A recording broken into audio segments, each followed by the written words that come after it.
A1 classes एजे YouTube पर आप सभी दोस्तों का स्वागत है। तो हमारी जो पहले वीडियो थी पाचन तंत्र बाड़ी, उसमें हमने यहाँ पर छोड़ा था तालु, जीभ और दांत, इनके बारे में पढ़ना है। तो पाचन में सबसे पहले मुख में होके पाचन होता है। मैंने बताया था कार्बोहाइड्रेट का पाचन होता है। तो इसमें तीन चीज़ आती है मुख में। एक तो आती है तालु और एक आती है जीभ, जिसे कहते हैं हम टंग, और ये टीथ, दांत। ये तीन चीज़ें आती है।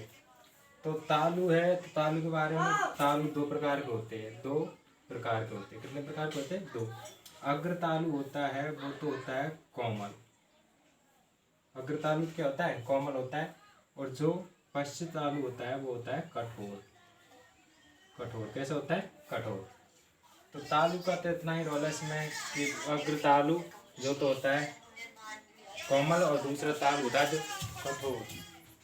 तो अब इसमें देखते हैं जीभ। तो जीभ की संरचना देखते हैं भाई। जीभ इस प्रकार की होती है कुछ, है ना। तो इसमें जीभ में ये क्या है? ये स्वाद कलिका है। क्या है ये? ये है जो है स्वाद कलिका है। ये स्वाद कलिका होती है जीभ में। क्या होती है? स्वाद कलिका। अब इस जीभ में एक तो ये अग्रभाग होता है, ये होता है अग्रभाग। ये है साइड में जो, इसे बगल वाला या पार्श्व भाग भी बोल सकते हैं। पार्श्व भाग। ये है जो पीछे का भाग है। ये कैसा है? पीछे का भाग, जिसे हम पश्च भाग भी कह सकते हैं। ये है जो ये जुड़ रही है, ये हॉइड अस्थि। ये है हमारी जीभ जो हॉइड अस्थि से जुड़ी हुई होती है। किससे वो जुड़ी हुई होती है? हॉइड अस्थि से। अब बीच में जिसे हम बोल सकते हैं मध्य भाग। मध्य भाग। तो जीभ का कार्य होता है बोलना, और दूसरा पाचन के योगदान में, जैसे पाचन का इसमें योगदान, जैसे कोई भी हम खाते हैं भोजन में, तो खट्टा मीठा जो भी है, नमकीन, कड़ा, तीखा वगैरह, है ना।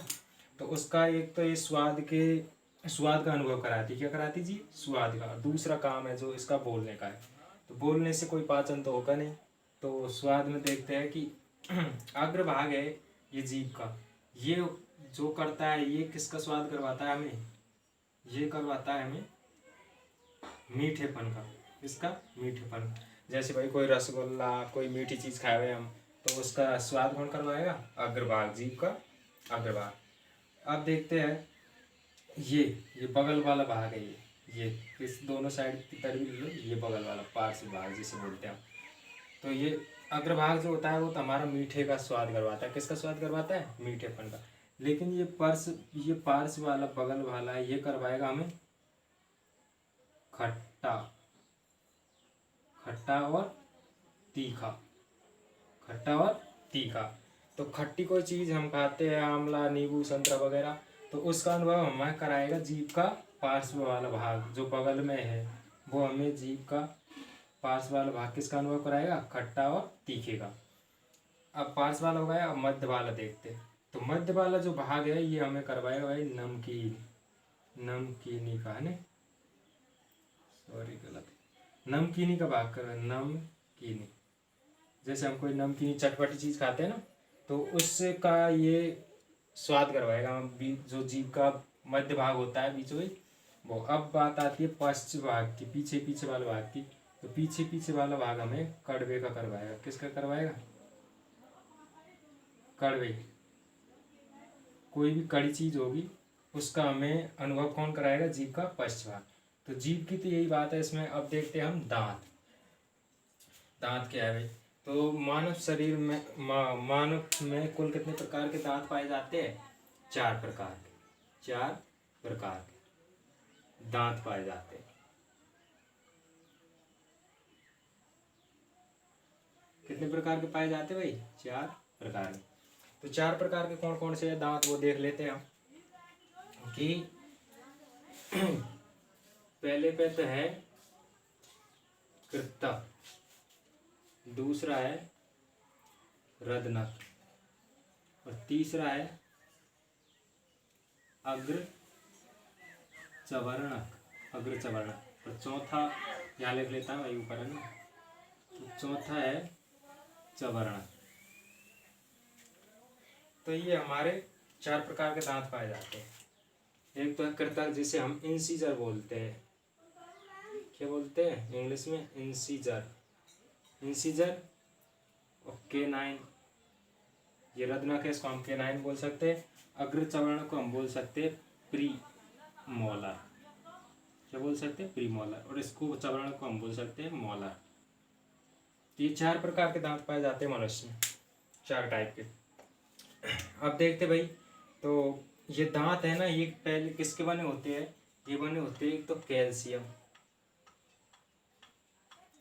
कैल्शियम और फास्फोरस के, फास्फोरस के। किसके बने होते हैं? कैल्शियम और फास्फोरस के।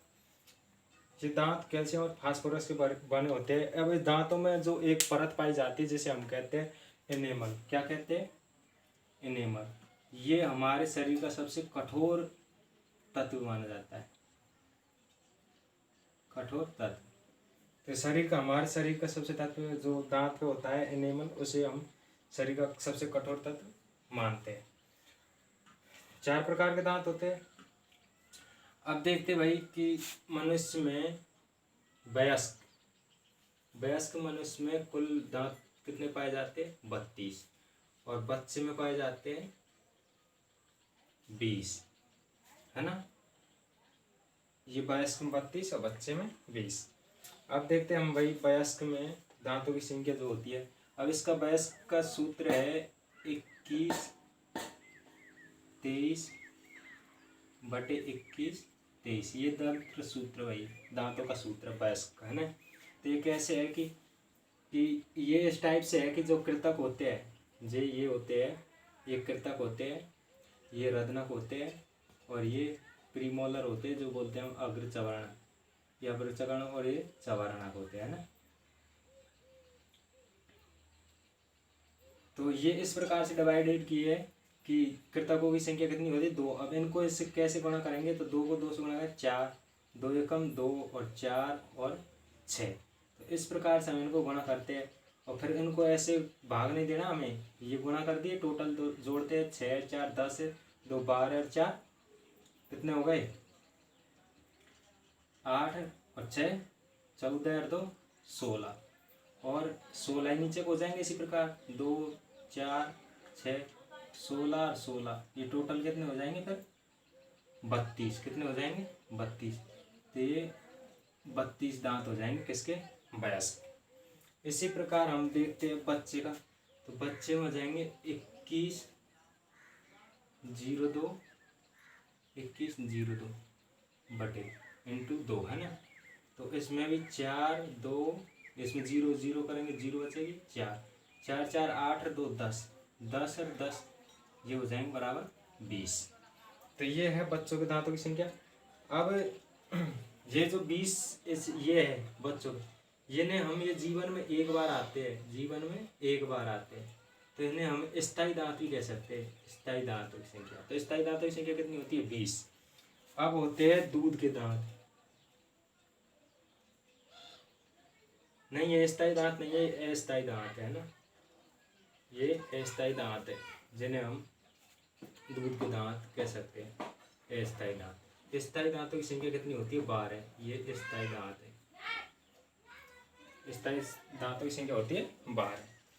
तो हमारे दांत का होगा। अब इसमें दांत में देख भाई कि दांतों का अध्ययन क्या कहलाता है?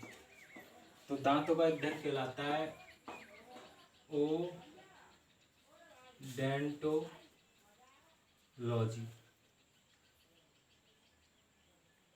ओडेंटोलॉजी।